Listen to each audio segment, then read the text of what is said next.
With his local forecast, he joins me now. And Tim, I'm super jealous. You guys had sunshine today. Has it been cloudy there all day? I was looking at the satellite, just trying to parse out if there were any breaks in your clouds or we not. Just recently had some breaks, but in Charlotte, the Charlotte metro, there's been very little. It's been some of our, up towards Salisbury and Statesville and then Monroe. It's been all around us, but over us. It's a little unusual, I would say, when it comes to a wedge and it comes to a cold air damming situation. Typically, the erosion of clouds goes the other way. Yeah, and south to north. Charlotte get the sunshine first. For sure. And then it moves up 85. So, we might be kind of sitting up like this today and saying, it's a switch of the fortunes, I guess. Yeah, but you guys definitely did get some sun this afternoon. I don't know how that happened, but that is weird. This whole pattern's been crazy, Tim. I kind of joked in my local forecast that I think this is going to be one of those weeks that people will tell their kids about. Do you remember that week in 2025 when it was so cool? Because it really is like one of the all-timers for cool, wet weather in the summer. Mm-hmm. And it's always funny to kind of think of weather moments that are very memorable, but not necessarily severe or storms or anything like that. This would be one of those that, hey, it was just cool that one time in August for about 4 days. Do you remember that one? No one died. We're in good shape. Everything's fine. But it was just kind of strange with the cool weather for us. Yeah, it's just bizarre. And I'll bring up our overcast graph. I pulled this from Iowa State, and you probably have looked at this as well, Tim. But this is our ASOS data from the Charlotte Douglas International Airport. And so kind of parse what you're looking at here. The top of the screen is up around 15,000 feet. The bottom is the ground. And anywhere you see blue is clear skies. Look at all that gray above our heads since the 1st. We had some sun on the 1st. That was the last time we saw it. And even though it's been cloudy, it's been really low clouds. You see the cloud, the deck, the ceiling we call it, which is the lowest cloud base, has been down close to like a couple hundred feet every day. So it's not just that it's been cloudy, it's the clouds have been literally on the ground. So we haven't even had the brightness that you would have with just high clouds or medium cloud deck.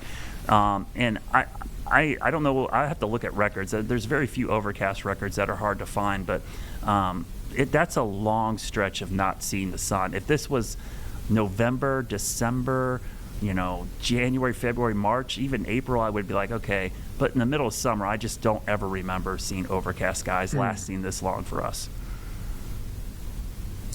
That's really hard to do. This is one of the more sun-filled times of year. Obviously, you have daily thunderstorms that kind of pop up and cloud up your sky, but you can usually set your watch by it that in the morning in July and August, it's probably going to be sunny outside, and then the clouds are all diurnal, meaning they happen throughout the day. They pop up with the heating of the day. So just very unusual, not just that it's been cloudy, but the way, like you said, that kind of gray overcast, it doesn't fit our climate pattern. It's very Pacific Northwest. All of those comparisons are pretty appropriate. Just kind of the flavor of the day is very coastal Washington or Oregon or something. Yeah, so I'm curious, for us, Tim, our stats, so this is the second coolest first week of August on record and our fourth wettest. Do you happen to know where you guys ended up for the first week? Yeah, so I pulled this up yesterday, and we can do this on the fly pretty quickly thanks to our buddies at the Southeast Regional Climate Center. We love to shout them out because they do great work. We have the coldest now, so this is number one for us.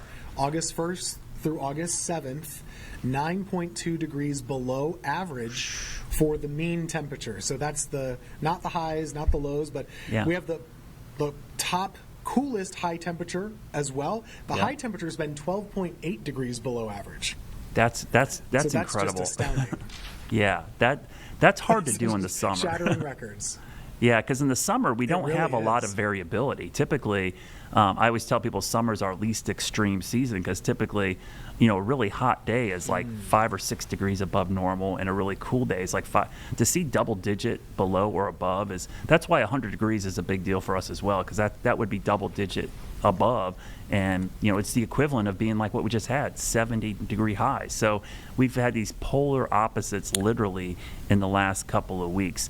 Tim, something else I know you've noticed a lot about, and you've been talking a lot, you've had it more than us, is the wildfire smoke and air quality issues. I know you guys started to notice this a little bit earlier. I think it was yesterday, possibly. Today, I think the first time I saw Charlotte Douglas report haze at the airport. Talk a little bit about your air quality and what you guys have been seeing up there from the wildfire smoke in Canada. Yeah, it's a good question. It's a good point. And, we were very keen on the sky today, just kind of watching the clouds clear up a little bit. And then once they did, it was kind of strange because you didn't get that crystal clear blue. You got more of a haze. And I'll pop up our air quality. So this is part of that clearing process today, that there was a bit of a moderate level of air quality across the Carolinas. So this is live right now. Usually a yellow range or a moderate range, that's not going to impact too many people, but we are seeing that. Here's a live look at Winston-Salem. Oh, wow. Again, they have fairly few clouds currently, but you can notice, you see right there, just those bluer shades, and the bugs love our cameras. I don't know why. So just they love ignore ours them. too. But that's that limited visibility that is very wildfire smoke evident. Yeah. And we'll get off that in case anybody's squeamish. But this should start to lessen a little bit through tomorrow and disperse a little bit, but we'll have sun around, and so it might be a little hazier than you might expect. And if you're questioning, well, where is this all coming from, it is from those fires that have been a big problem up in Canada, and our airflow over the last couple of days has kind of gone through the Northeast, and so that kind of stands to reason that's kind of where we've been.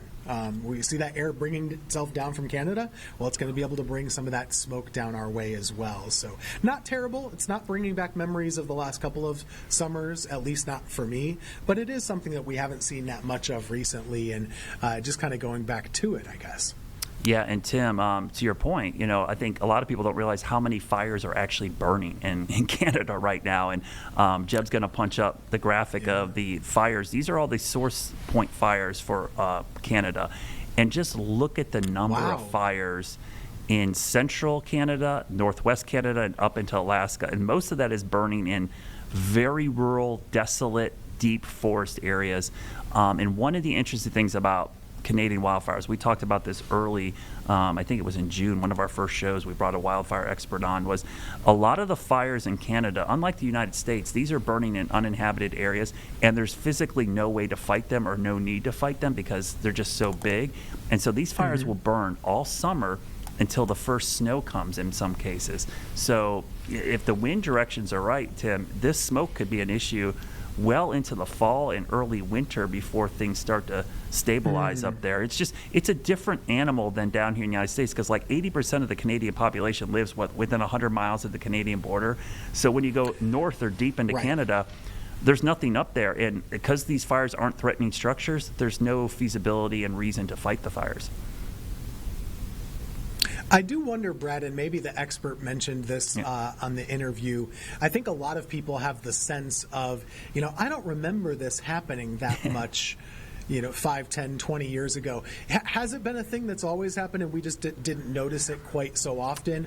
Or has it been a little bit worse in the recent years with whatever the climate trends have been? I think it's a little both. I think we have more ways to measure it and people notice it more. But he did mention that they have had a weird climate pattern where they've had these really wet winters and springs where the growth has been intense, and then the rapid dry out in the summer and fall. And so that's the thing about wildfires.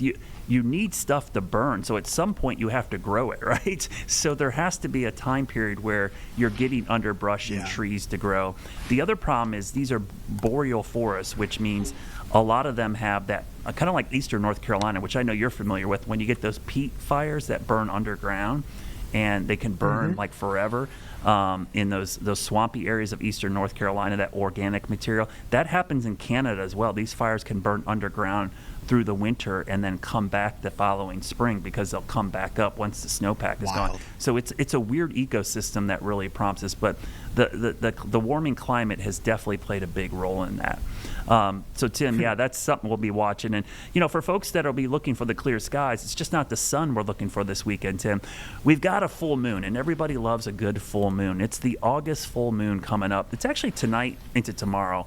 And I always think it's weird. I don't know if this happens to you, Tim, but I I'll mention there's a full moon, and people will go, I think it's tomorrow. And I'm like, yeah, you realize midnight is tomorrow. So it's tonight into tomorrow that you can see it. So it sometimes confuses people because people look at their calendar. They don't look at the clock. Yeah.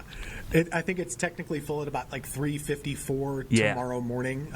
Overnight tonight though is the time, and yep. we can pop it up. I know. I'm sorry, it's cloudy in Charlotte, but maybe you get some breaks in the clouds where you can see this. I will say, if you're able to watch this tonight, snag a picture or try your best with it. It's hard to get one sometimes, but I'm anxious to see what the coloration is. We just spent a while talking about the full moon, the wildfire smoke. There could be a different hue to it than normal. Yep. There might be some yellows. We always have them on the low horizon, but there might be some yellows that linger a little while longer, maybe some oranges. It's unusual to have those combined factors, and so let's take a look at that if you have the clear sky. Yes, and for those who love the names, this is the sturgeon moon, which is the full moon of August when the sturgeon are beginning to spawn. There's a lot of fish that spawn late in the season here in the North America, so that's where it gets its name. So send us pictures. We'd love to see them tonight. I'm hoping at least see it briefly tonight. So sometimes we get questions. I want to go to our super intern Lily Aldridge over there. Lily, have we gotten any questions today? No. No. Nobody wants to questions. talk to us. Oh, that's a bummer. Well,